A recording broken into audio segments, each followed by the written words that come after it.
anh về tới đây gì tăng mấy cái tên là Kumapa na sobre sa kitan. Kain sim ke mahe. Tete peton isu don kuna. Makai sang dinge. Walili akunin don henga. Jordan lama ahong ina he. Dunia he. Nasanglaya bakai isu kita. Jordan liya papat na don henga tuhong he. Kita don Jordan lama tu dong sana he. Jordan badong. Durai hot, Jordan badong tu. Malah tan kamu akan komen bukan padu.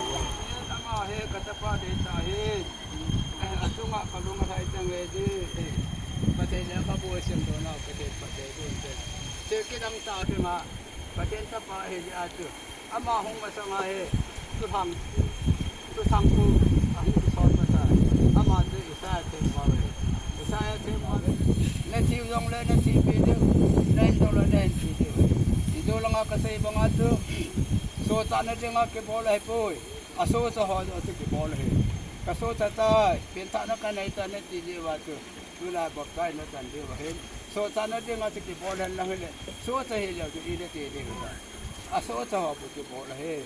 Ye bawa kaso tanah tay. Kita to kanay tay. Kapeng sa mo mo tanah tiji wato.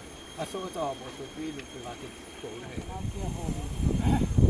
nang makata sa nawa ko ang mata sa pagkakit ito mga aso body ko yung silip ang makata sa nawa sa teo din kaka tulog na kin mga aso ande din mo hin jitun nihem kahinawa ko na po din isang tanama malito ay ho ko kapatay sunan na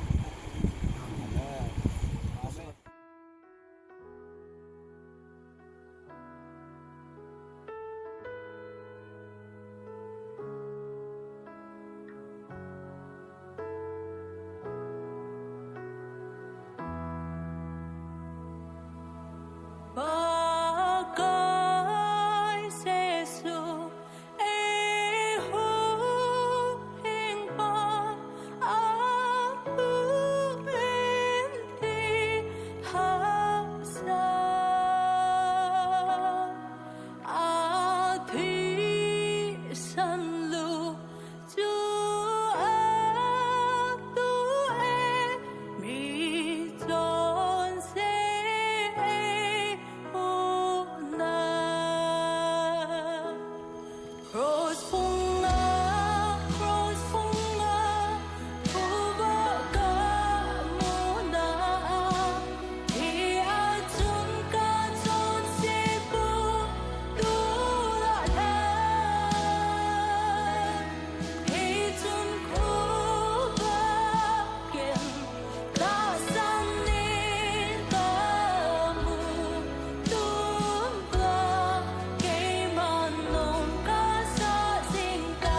ปีนะพี่ตาเกประเทศเจริญเทศเห็นโลกีบอลโนเฮดเลเซนโนเฮดเทเลบอลนาบอลตีโนเฮดประเทศโนเฮดอีปีเนี่ยบอลคนตะเกียบบอลก็พูดถึงเรื่องฮาก็ใครจะสู้เลี้ยงก็มาถึงเลยที่สุดอามาต้นเสด็จสองพระเวทที่สุดก็สังไลฟ์เนี่ยก็ใครจะสู้ขึ้นมาก็ใครจะอันคนนั้นผมช่วยนะจะขอที่จะใช้ได้เอ้ยจะตัวนี้จะเห็นเอ้ยหอยบัวจะแก้มาประเทศนี่ตาสดว่านี่ตาตัววิจิตรดูเห็นอาคิพุ่มรถเตียงแหละจอนเช่นไอ้เจ้าเสียเจ้าก็วิ่งมองใต้เอาคิไกรถเตียงแหละหินขุดตาหิงก็เห็นใต้เจ้าประเทศนี่ตาสันติตัวเยตัวเดียวประเทศวันเราเป็นประเทศบุรีเว้ยเราจะจับใจมองเอ้กิจสุขกันเด้